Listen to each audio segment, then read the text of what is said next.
आज जो क्रिश्चियन पाकिस्तान में रहते हैं, तो जड़ांवाला फैसलाबाद में उनके चर्च पर हमला किया गया।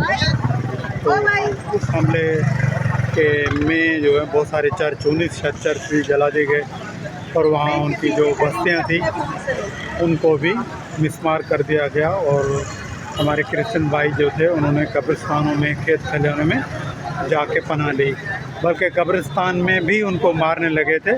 तो वो लोग जो थे वो फिर खेतों में जाके उन्होंने पनाह ली।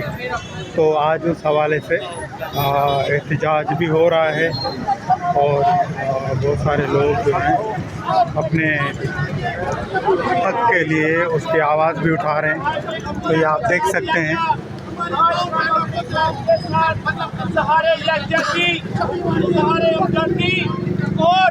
अपनी हुकूमत के सामने एहतजाज रिकॉर्ड करने के लिए खड़े हैं कि इतना नुकसान जो हमारे ऊपर तवातर से, तसलसल से ये हमले जारी हैं, ये ना रुकने वाले हमले, ये हमला जो है जलाओ का, ये हमारे ऊपर ये नवा स्या दिन है।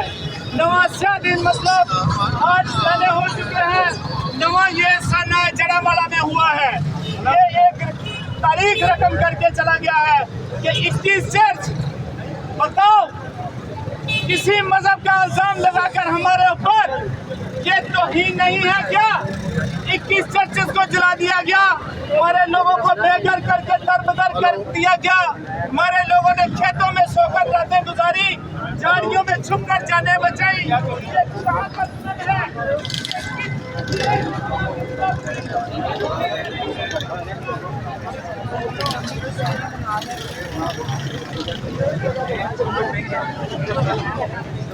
हमारी बस खराब हो गई थी, इस वजह से हमारी लेडीज नहीं आ सकती।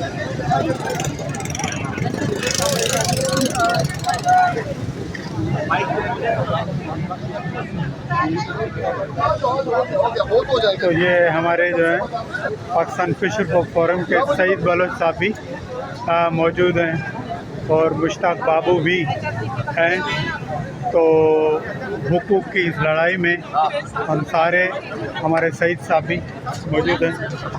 ये जो क्रिश्चियन में हमारे भाई हैं और किसी भी मज़हब के हवाले से हम जो है हमें तफरीक नहीं करनी चाहिए, बहन भाइयों की रहना चाहिए। पाकिस्तान में कायदे-आज़म ने भी बोला था कि पाकिस्तान सबका है, मुसलमानों का है, क्रिश्चियनों का है, सिखों का है, हिंदुओं का है। तो मैं गुजारिश करूँगा कि हमें भाई बंदी से रहना होगा। ख़ास तौर पर मज़हबी जो जगहें हैं उनकी हमें इज़्ज़त करनी चाहिए, उनका एहतराम करना चाहिएगा।